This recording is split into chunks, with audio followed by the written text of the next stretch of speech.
नमस्कार दोस्तों, global coaching में आपका स्वागत है। उम्मीद करता हूं आप अच्छे होंगे, स्वस्थ होंगे और बेहतरीन होंगे। जैसा कि आप सभी को पता है कि ग्लोबल कोचिंग आपके लिए जीएस की प्रैक्टिस शीट डेली चल रही है, डे बाय डे चल रही है। इसी चीज़ को देखते हुए यूपी पुलिस के एग्ज़ाम को, री एग्ज़ाम को देखते हुए ग्लोबल कोचिंग आपके लिए लेकर के आया है हिंदी की प्रैक्टिस सीरीज़ यानी प्रैक्टिस सेट। ये भी आपका डे बाय डे होगा। आपको जो हिंदी का प्रैक्टिस सेट कराएंगी वो Shiva Jain ma'am कराएंगी।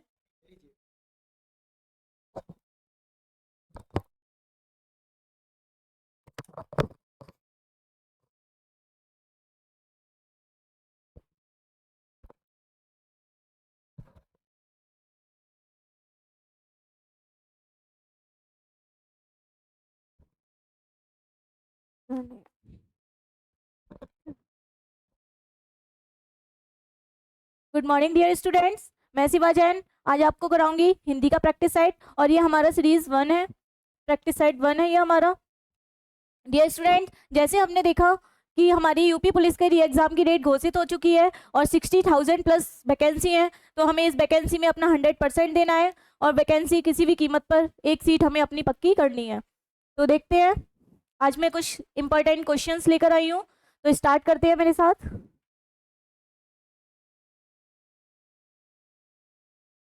Dear students, first question है हमारा, मगही किस उपभाषा की बोली है?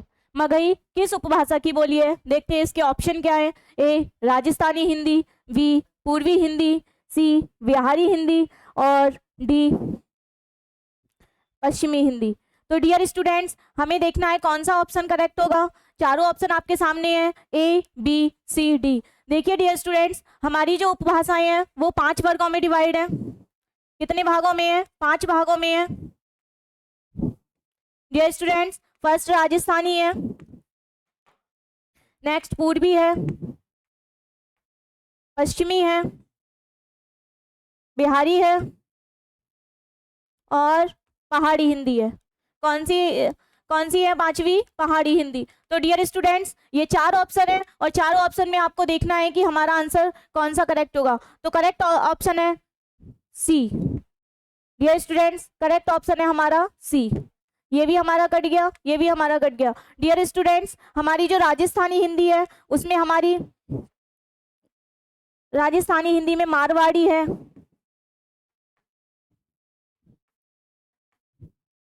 पूर्वी हिंदी में अवधी है, बघेली है,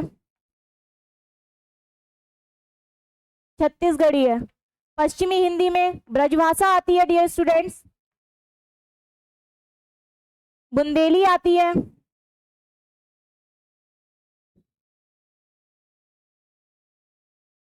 और कन्नौजी आती है।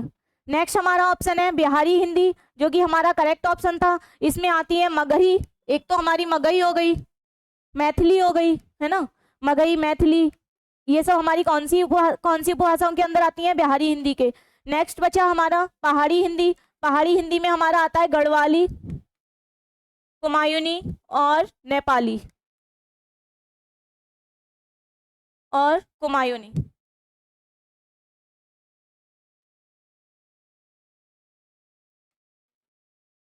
डियर स्टूडेंट्स, इस तरीके से हमें एक क्वेश्चन में हमें 5 क्वेश्चन याद हो गए।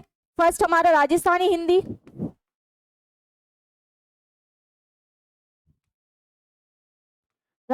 हिंदी, पूर्वी हिंदी, पश्चिमी हिंदी, बिहारी हिंदी, पहाड़ी हिंदी। तो हमारी उपभाषाएं कितनी है? उपभाषाएं हैं 5 और पांचों उपभाषाओं के अंतर्गत हमने देखा कि कौन कौन सी बोलियां आती हैं। तो नेक्स्ट ऑप्शन देखते हैं, नेक्स्ट क्वेश्चन की तरफ चलते हैं। डियर स्टूडेंट्स, नेक्स्ट क्वेश्चन है, भाषाई आधार पर सर्वप्रथम किस राज्य का गठन हुआ? किस राज्य का? डियर स्टूडेंट्स, पहले हमारे जो राज्य थे वो भाषाओं के आधार पर नहीं थे।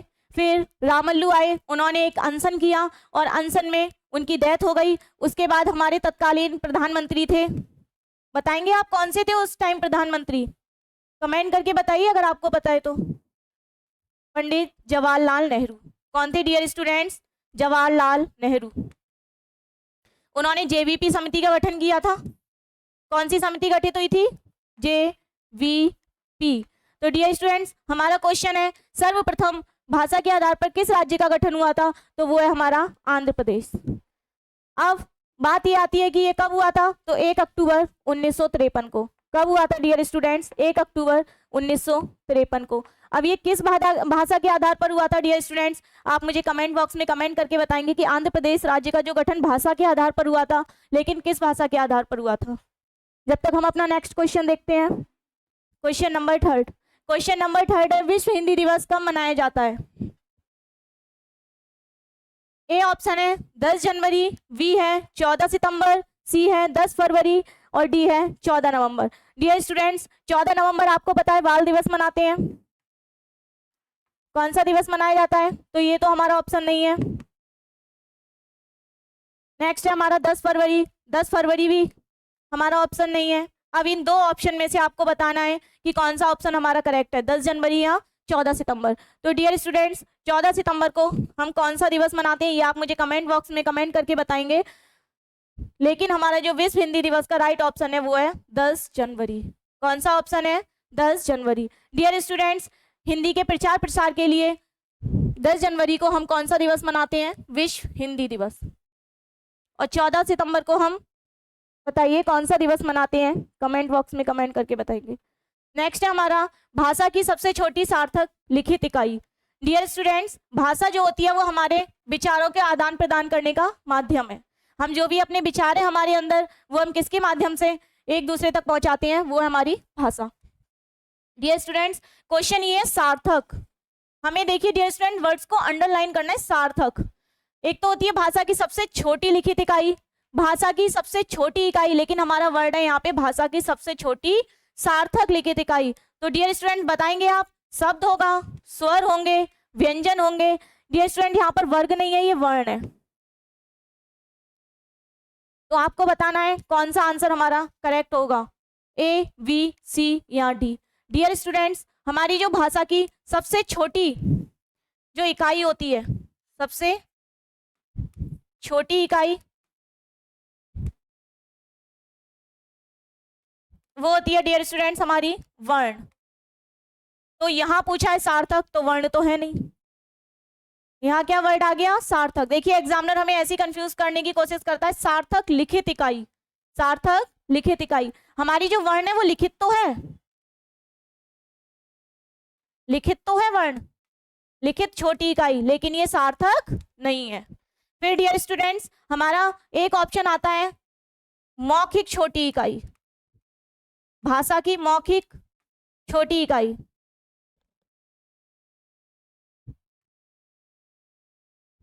वो होता है डियर स्टूडेंट्स हमारा ध्वनि। क्या होता है डियर स्टूडेंट्स? ध्वनि।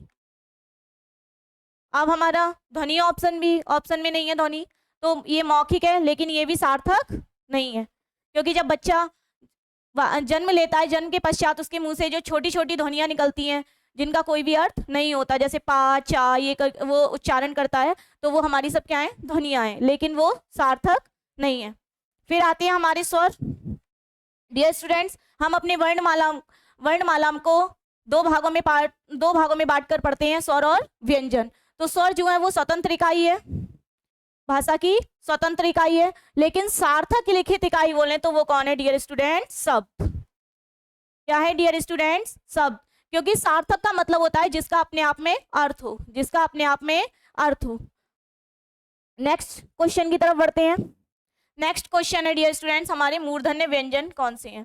डियर स्टूडेंट्स, हम व्यंजन की बात करें तो व्यंजन हमारी वर्णमाला में होते हैं 33। दो उच्छिष्ट व्यंजन है वो हम नहीं देखेंगे, उनको अगर हम ऐड करें तो हमारे हो जाते हैं 35, लेकिन ये हमारे कितने हैं? 33। कितने हैं डियर स्टूडेंट्स? 33। तो देखते हैं, का या खा होगा, जा या झा होगा, चा या पा होगा, डा या ड़ा होगा। बताइए डियर स्टूडेंट कौन से हमारे मूर्धन्य व्यंजन होंगे? डियर स्टूडेंट, मूर्धन्य की अगर हम बात करें तो मूर्धन्य हमारे मुख के अंदर वो पार्ट होता है जो हमारे ऊपरी दांत के पीछे और तलवे वाला भाग, ऊपरी दांत के पीछे और तलवे का भाग, जहां हमारी जीभ टच होकर आए, जीभ बोलते समय हमारी जीभ टच हो और पलट जाए, थोड़ी सी हल्की सी कैसी हो? पलट जाए। तो उच्चारण करके देखिए, का और खा। डियर स्टूडेंट्स, ये हमारे कंठ वर्ण है। कौन से वर्ण है? तो ये हमारा ऑप्शन नहीं होगा। ये हमारे बताइए आप कमेंट करके ये कौन से वर्ण होंगे? उच्चारण करके देखिए, जा और झा, हमारी जीभ ने स्पर्श किया कहां पर? तालव्य। ये कौन से व्यंजन होंगे डियर स्टूडेंट्स? तालव्य। देखिए अभी मैं इनकी ट्रिक बताऊंगी आपको लर्न करने की। नेक्स्ट आता है चा और पा।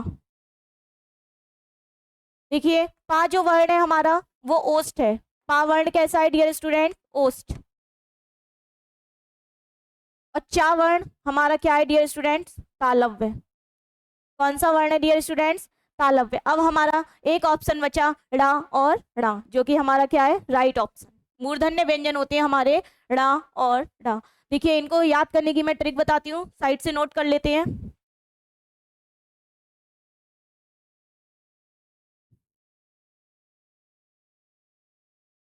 देखिए डियर स्टूडेंट्स, फर्स्ट हम पढ़ेंगे तालव्य व्यंजन कौन से होते हैं। देखिए तालव्य व्यंजन की ट्रिक है इचियस तालु। क्या है डियर स्टूडेंट्स? इचियस तालु। इचियस तालु यानी कि चा वर्ण जो होंगे वो हमारे क्या होंगे? तालव्य से। देखिए डियर स्टूडेंट्स, हमारी जो स्पर्श व्यंजन होती हैं वो 5 वर्गों में डिवाइड होते हैं। कौन से वर्ग में डिवाइड होते हैं? 5 वर्ग में। का, चा, ता, ता और पा। डियर स्टूडेंट्स, ये 5 वर्ग हैं और पांचों वर्ग में 5 वर्ड आते हैं। कितने आते हैं? 5 वर्ड आते हैं। इस तरीके से हमारे 25 व्यंजन स्पर्श व्यंजन हो गए। तो का जो वर्ग है वो कंठ है, चा वर्ग है वो तालव्य है। इसकी ट्रिक है इचियस तालु। इचियस तालु। इचियस तालु। चा वर्ण हमारा किससे उच्चारित होगा? तालव्य से। और ये टा वर्ण जो है बेटा वो रिटरस। डियर स्टूडेंट्स, रिटरस मूर्धा। रिटरस मूर्धा। ये हमारे मूर्धा से बोले जाएंगे। डियर स्टूडेंट्स, कहाँ से उच्चारित होंगे? ये मूर्धा से। फिर आता है हमारा तावर्ण। ता फॉर तालव्य। ता फॉर तालव्य। तो जो हमारे ता वर्ग के व्यंजन है वो तालव्य से होंगे। और पा वर्ग हमारा ओष्ठ से। कहाँ से डियर स्टूडेंट्स? ओष्ठ से।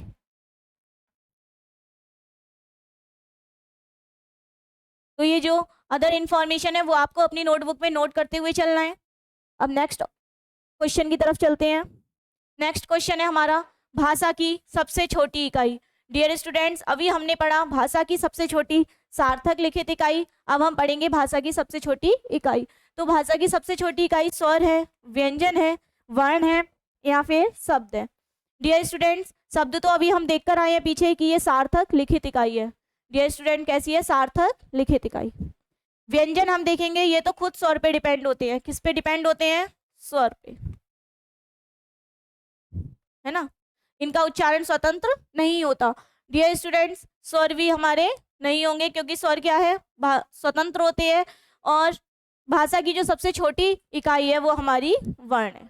इसका राइट ऑप्शन होगा वर्ण। क्या होगा डियर स्टूडेंट्स? वर्ण। वर्णों को ही, वर्ण के जो 2 भाग हैं वो है फर्स्ट स्वर और सेकंड व्यंजन। ये स्वतंत्र है, बल्कि व्यंजन हमारे स्वर की सहायता से बोले जाते हैं। किसकी सहायता से बोले जाते हैं? स्वर की सहायता से। डियर स्टूडेंट, चलते हैं नेक्स्ट क्वेश्चन की तरफ। नेक्स्ट क्वेश्चन है हमारा किस शब्द में द्वित्व व्यंजन है?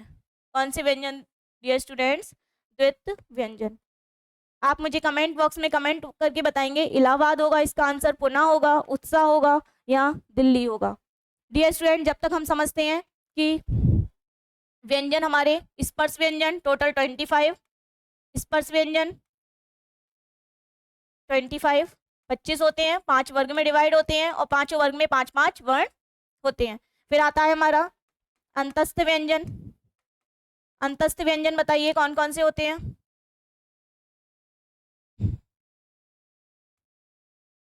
अंतस्थ व्यंजन स्टूडेंट्स होते हैं हमारे य, र, ल, व। डियर स्टूडेंट्स, नेक्स्ट व्यंजन हम और देखते हैं ऊष्म व्यंजन। ऊष्म व्यंजन बताइए कौन कौन से होते हैं? तीनों सा और हा, श, श और हा। डियर स्टूडेंट, उत्क्षिप्त व्यंजन अभी हमने देखा था। उत्क्षिप्त व्यंजन होते हैं हमारे ण और ढ। डियर स्टूडेंट्स, अब बात आती है संयुक्त व्यंजन की।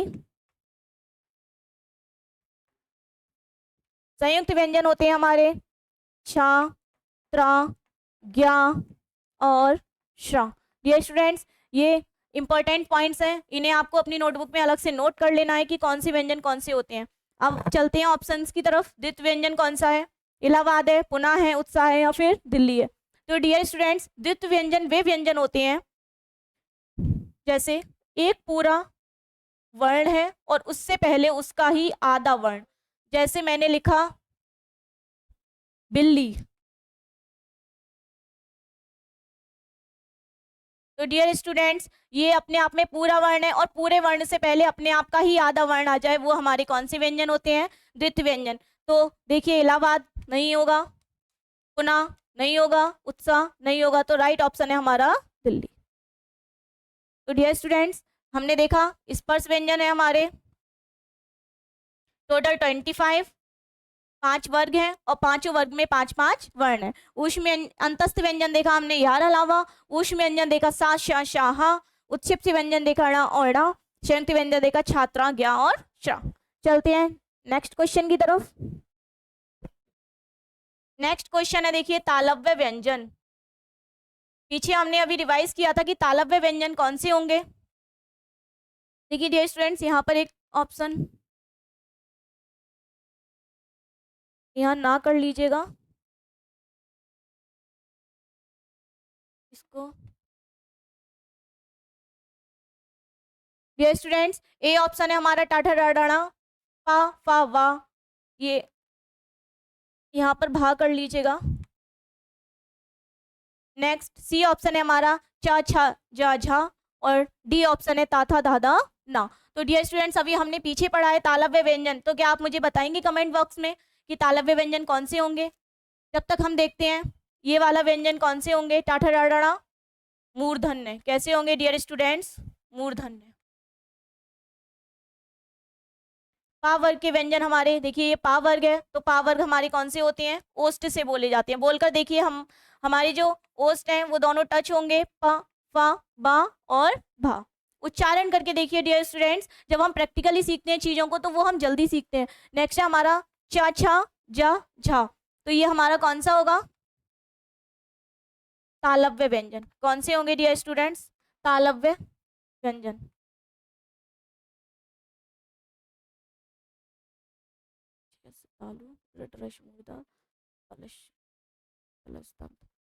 डियर स्टूडेंट्स, तो इसका राइट ऑप्शन होगा हमारा सी।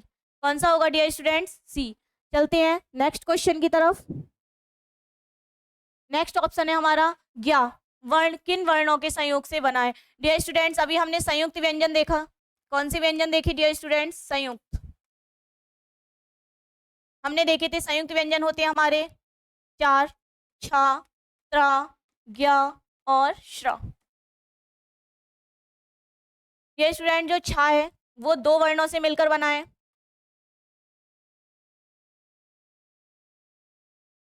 का प्लस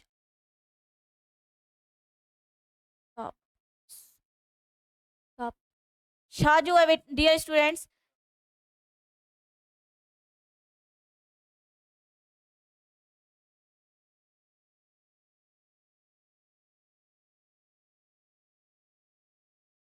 ता प्लस सा से मिलकर बना होता है। डियर स्टूडेंट, ताम जो हमारा त्रा है वो ता प्लस रा से मिलकर बना है। ज्ञा है डियर स्टूडेंट्स, वो जा प्लस वहां से मिलकर बना है। और श्रा हमारा श प्लस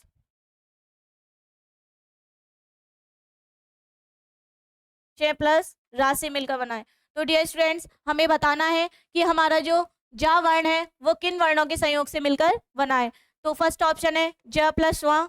डियर स्टूडेंट्स, इसको ठीक करना है। ये 2 ऑप्शन यहाँ पर हलंत नहीं आएगा, हलंत सिर्फ आगे वाले वर्ण के साथ आएगा, जा के साथ आएगा, और यही हमारा राइट ऑप्शन है। तो वी और सी रॉन्ग ऑप्शन। नेक्स्ट क्वेश्चन की तरफ चलते हैं। नेक्स्ट क्वेश्चन है हमारा संयुक्त व्यंजन कौन सा है? डियर स्टूडेंट्स, अभी हमने देखे संयुक्त व्यंजन हमारे 4 होते हैं, तो आप इनमें से ऑप्शंस में देखिए आ होगा, का होगा, ना होगा या छा होगा। डियर स्टूडेंट्स, इसका राइट ऑप्शन है हमारा ऑप्शन नंबर डी। तो आप कमेंट करके बताइए कि छा किन वर्णों के संयोग से बनता है। नेक्स्ट क्वेश्चन की तरफ चलते हैं। क्वेश्चन नंबर 11, शुद्ध वर्तनी का चयन कीजिए। डियर स्टूडेंट्स, शुद्ध वर्तनी फर्स्ट है तहसीलदारी, तहसीलदारी, तहसीलदारी या फिर तहसीलदारी। तो डियर स्टूडेंट्स, आपको कमेंट करके बताना है कि कौन सी वर्तनी हमारी शुद्ध है। देखिए तहसीलदारी ये रॉन्ग है, ये भी रॉन्ग है और ये रॉन्ग है। राइट ऑप्शन है हमारा ऑप्शन नंबर ए, तहसीलदारी। चलते हैं नेक्स्ट क्वेश्चन की तरफ। क्वेश्चन नंबर 13, चिदम्बरा के लेखक कौन है? डियर स्टूडेंट्स, राइटर एक इम्पॉर्टेंट रोल प्ले करते हैं हिंदी में, तो हमें अपने राइटर्स और जितने भी हमारे रचयिता हैं और रचनाएं हैं उनकी, वो हमें अच्छे से लर्न करनी है। तो डियर स्टूडेंट, चिदम्बरा के लिए देखते हैं कौन से ऑप्शन है। ए जयशंकर प्रसाद, बी तुलसीदास, सी अज्ञेय जी, डी सुमित्रा नंदन पंत। ये चंदन नहीं है, सुमित्रा नंदन है, सुमित्रा नंदन पंत। तो डियर स्टूडेंट्स, जयशंकर प्रसाद होंगे, तुलसी जी होंगे, अज्ञेय जी होंगे या सुमित्रा नंदन पंत जी होंगे। देखिए तुलसीदास की एक बहुत ही फेमस रचना है रामचरित्र मानस, रामचरित्र मानस। ये स्टूडेंट्स, इनकी बहुत सारी रचनाएं थी, जैसे बरवे रामायण, जानकी मंगल, पार्वती मंगल, दोहावली, गीतावली, ये सब हमारी किसकी हैं? तुलसीदास जी की। किसकी हैं डियर स्टूडेंट्स? तुलसीदास जी की। और हमारा जो राइट ऑप्शन है, चिदम्बरा के जो लेखक हैं वो है हमारे सुमित्रानंदन पंत। तो चलते हैं नेक्स्ट क्वेश्चन की तरफ। क्वेश्चन नंबर 14, डियर स्टूडेंट्स, उपसर्ग और प्रत्यय, ये वर्ड है उपसर्ग। उपसर्ग का मीन क्या होता है डियर स्टूडेंट्स? उपसर्ग का मतलब होता है ये दो वर्ण से मिलकर बना है, उप प्लस सर्ग, उप प्लस। देखिए उप का मतलब है समीप, उप का मतलब है समीप। तो जो वर्ण समीप आकर, आगे लगकर, कहाँ लगकर डियर स्टूडेंट्स? आगे लगकर। उपसर्ग कहाँ लगते हैं? आगे, आगे लगते हैं। डियर स्टूडेंट्स, एक वर्ड आता है हमारा प्रत्यय। क्या आता है डियर स्टूडेंट्स? प्रत्यय। तो प्रत्यय हमारे कहाँ लगते हैं? पीछे लगते हैं। किसके पीछे लगेंगे? शब्द के पीछे। ये स्टूडेंट्स, उपसर्ग और प्रत्यय जब हम लगाते हैं, तो जब हम उन्हें अलग करते हैं तो हमें देखना है कि जिस शब्द से हम अलग कर रहे हैं उसका अपने आप में एक अर्थ होना चाहिए, उसका अपने आप में क्या होना चाहिए? एक अर्थ होना चाहिए। जैसे यहाँ पर निर्वाह, क्या है डियर स्टूडेंट्स? निर्वाह। इसमें देखते हैं नि उपसर्ग है या निहि उपसर्ग है, निर उपसर्ग है या निरि उपसर्ग है। तो डियर स्टूडेंट्स, इसमें जो राइट ऑप्शन है वो है हमारा ऑप्शन नंबर सी। कौन सा है dear students? Option number C, निर प्लस वा, निर्वा। चलते हैं नेक्स्ट क्वेश्चन की तरफ। क्वेश्चन नंबर 15, समास शब्द का शाब्दिक अर्थ क्या होता है? डियर स्टूडेंट्स, समास, देखिए संधि होती है दो वर्णों का मेल, जबकि समास होता है दो शब्दों का मेल, दो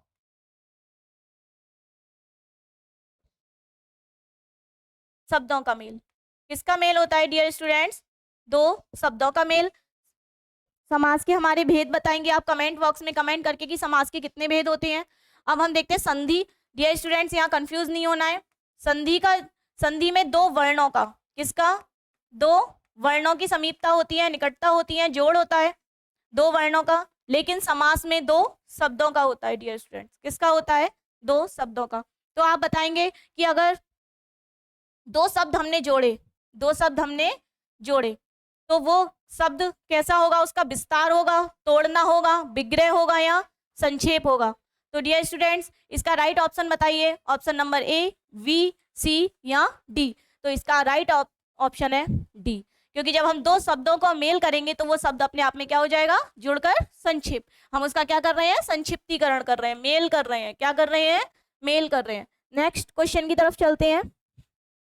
क्वेश्चन नंबर 60, डियर स्टूडेंट्स, विलोम शब्द, विलोम मीन्स उल्टा, अपोजिट। इंग्लिश में देखें तो अपोजिट। तो मुख्य मीन्स क्या होता है? जो प्रमुख हो, मेन हो, है ना। तो मुख्य का विलोम बताएंगे आप। विमुख्य होगा, प्रतिमुख्य होगा, सामान्य होगा, या डियर स्टूडेंट यहाँ गौड़ा नहीं है, गौड़ है, यहाँ गौड़ होगा। तो राइट ऑप्शन बताइए।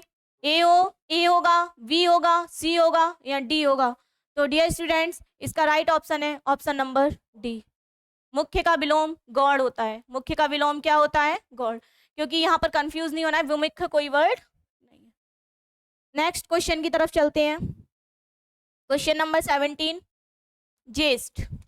ज्येष्ठ का विलोम क्या होगा डियर स्टूडेंट्स? विलोम विपरीतार्थक, और ज्येष्ठ मीन्स होता है बड़ा होना। ज्येष्ठ मीन्स बड़ा होना।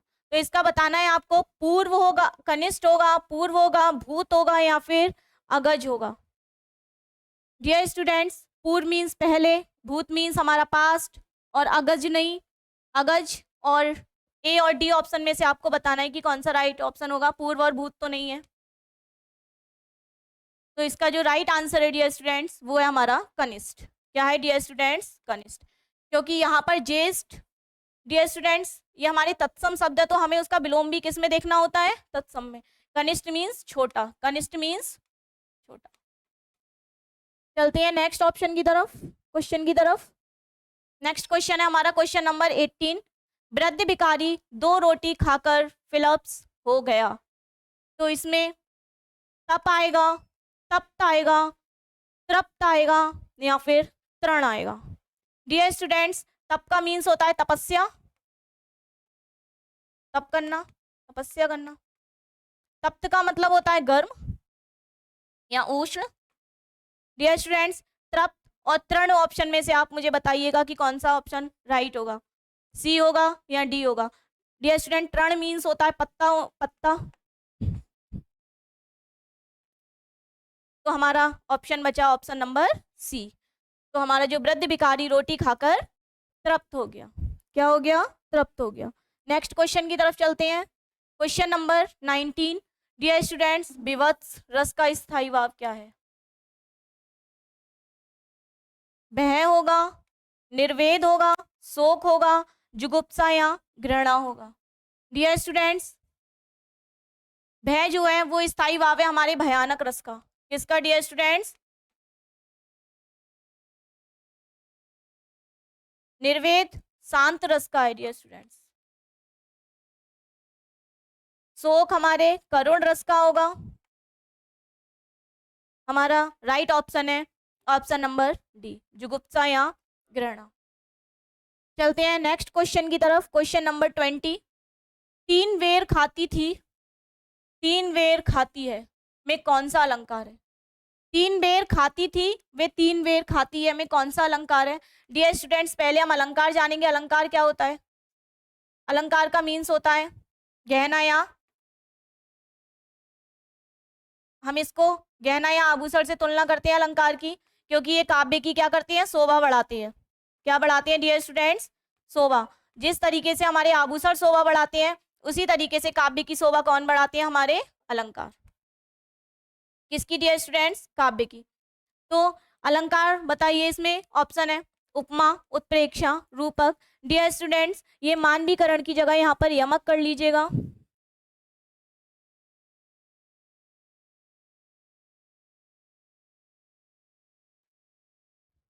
डियर स्टूडेंट्स, फर्स्ट ऑप्शन है ए हमारा उपमा अलंकार। डियर स्टूडेंट्स, उपमा अलंकार की अगर हम बात करें तो इसकी सबसे अच्छी पहचान है, 99% वो ठीक रहती है, सम, सा, सी, से, समान, सदृश आदि वर्ण आते हैं उपमा अलंकार में। कौन कौन सी डियर स्टूडेंट्स? सम, सा, सी, से, समान। डियर स्टूडेंट्स, इसमें उपमान और उपमान और उपमेय की क्या की जाती है? तुलना की जाती है। किसकी? उपमेय की उपमान से। उपमेय की किससे तुलना की जाती है? उपमान से। उपमेय की उपमान से तुलना। डियर स्टूडेंट, जैसे राधा का मुख चंद्र सा सुंदर है, राधा का मुख चंद्र सा सुंदर है, तो मुख की तुलना हमने किससे कर दी? चंद्रमा से। तो उपमा अलंकार तो हमारा है नहीं, क्योंकि 3 बेर खाती थी, 3 बेर खाती है। फर्स्ट तो हम ये वर्ड चेक करेंगे कि ये वर्ड आ रहे हैं इसमें या नहीं आ रहे हैं। तो ये वर्ड नहीं है, ये भी हमारा कट हो गया। डियर स्टूडेंट्स, नेक्स्ट है हमारा उत्प्रेक्षा अलंकार। डियर स्टूडेंट्स, इसमें संभावना की जाती है। उपमेय की उपमान में क्या की जाती है? संभावना। और इसमें जो वर्ड आते हैं वो आते हैं जनहु, जानहु, मनहु, मानहु।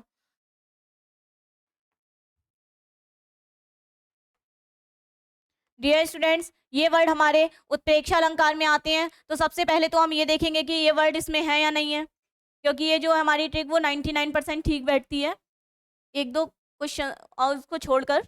तो ये तो हमारा इसमें है नहीं, तो उत्प्रेक्षा भी नहीं है, उपमा भी नहीं है। डियर स्टूडेंट्स, रूपक अलंकार में उपमेय को ही उपमान मान लिया जाता है। उपमेय को ही क्या मान लिया जाता है? उपमान, उसी का रूप दे दिया जाता है। किसका रूप दे दिया जाता है? उपमेय को ही उपमान का रूप दे दिया जाता है। तो रूपक अलंकार भी नहीं है हमारा। नेक्स्ट आता है हमारा डी ऑप्शन बचा है, यमक अलंकार। कौन सा अलंकार?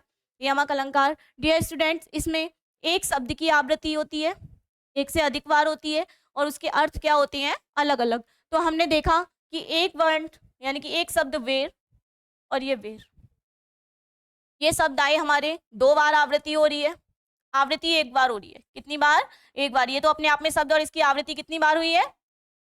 1 बार। एक तो ये खुद ही है, एक ये खुद ही, और इसकी आवृत्ति 1 बार हो गई, मतलब 2 वर्ड का यूज कितनी बार हुआ? 2 बार। लेकिन आवृत्ति कितनी हुई? 1 बार। डियर स्टूडेंट्स, तो हमने देखा कि एक बेर का मतलब है फल। क्या है डियर स्टूडेंट्स? फल। और एक बेर का मतलब है समय। कहते हैं ना ये 3 या 4 बेर खाती है, मतलब इतने टाइम खाती है, समय। क्या है डियर स्टूडेंट्स? समय। 3 बेर खाती थी, मतलब 3 फल खा रही है। कितनी बार खा रही है? 3 बार। तो इसमें कौन सा अलंकार हो गया डियर स्टूडेंट्स? यमक अलंकार। राइट ऑप्शन है हमारा यमक अलंकार। तो डियर स्टूडेंट्स, आज हमने देखे अपने 20 क्वेश्चंस, और हमने चारों क्वेश्चंस का यहाँ पर डिस्क्राइब किया और चारों ऑप्शंस को देखा। रस, अलंकार, विलोम, सभी क्वेश्चंस को हमने देखा है। आगे कल से कंटिन्यू करेंगे अपनी नेक्स्ट क्वेश्चन की सीरीज नंबर 2। तो dear students, thank you for watching.